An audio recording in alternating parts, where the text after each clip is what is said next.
तो पहलगाम आतंकी हमले में जो लोग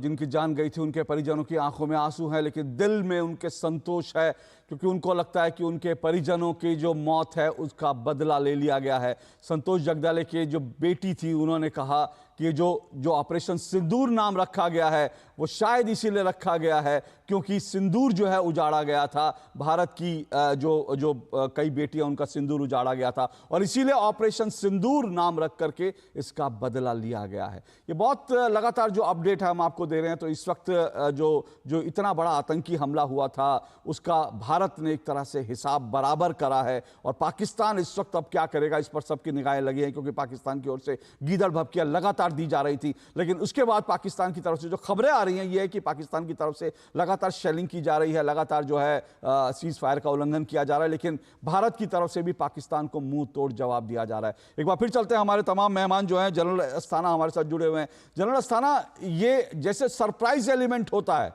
जाहिर सी बात है सरप्राइज एलिमेंट इसका एक बहुत बड़ा फैक्टर था। यहां यह कहा गया कि जो है मॉक ड्रिल होगी, यह कहा गया कि पश्चिमी सीमा पर भारतीय वायुसेना जो है रिहर्सल करेगी और उसके बाद भारत ने जो है स्ट्राइक कर दिया। न सिर्फ स्ट्राइक किया बल्कि रात ही रात में कम से कम 5 से 6 देशों के जो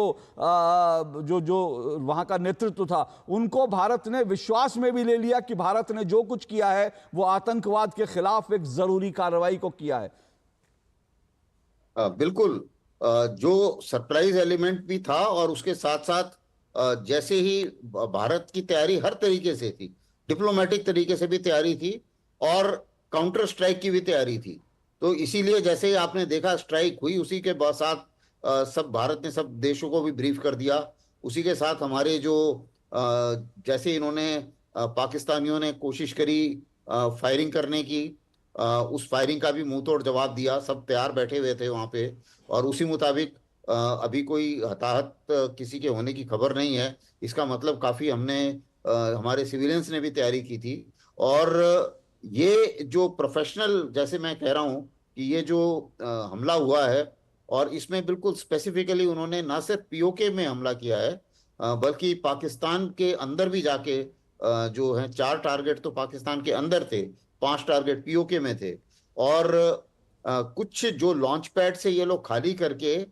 ये लोग चले गए थे पीछे, जो पीछे वाले जो कैंप उन्होंने बर्बाद करे हैं। तो उसके ऊपर इंटेलिजेंस एजेंसीज ने भी काफी हद तक निगरानी रखी हुई थी और जो सर्वेलेंस इंस्ट्रूमेंट्स हैं हमारे वो उन्होंने भी निगरानी रखी हुई थी, ताकि उनको ये अंदाजा था कि इस इलाके को अभी जो लॉन्च पैड्स हैं एलसी के साथ उनको खाली करके लोग जो पीछे जा रहे हैं, तो पीछे कहाँ जा रहे हैं, तो जो उनके हेडक्वार्टर में गए थे तो इसलिए वो हेडक्वार्टर बर्बाद किए गए।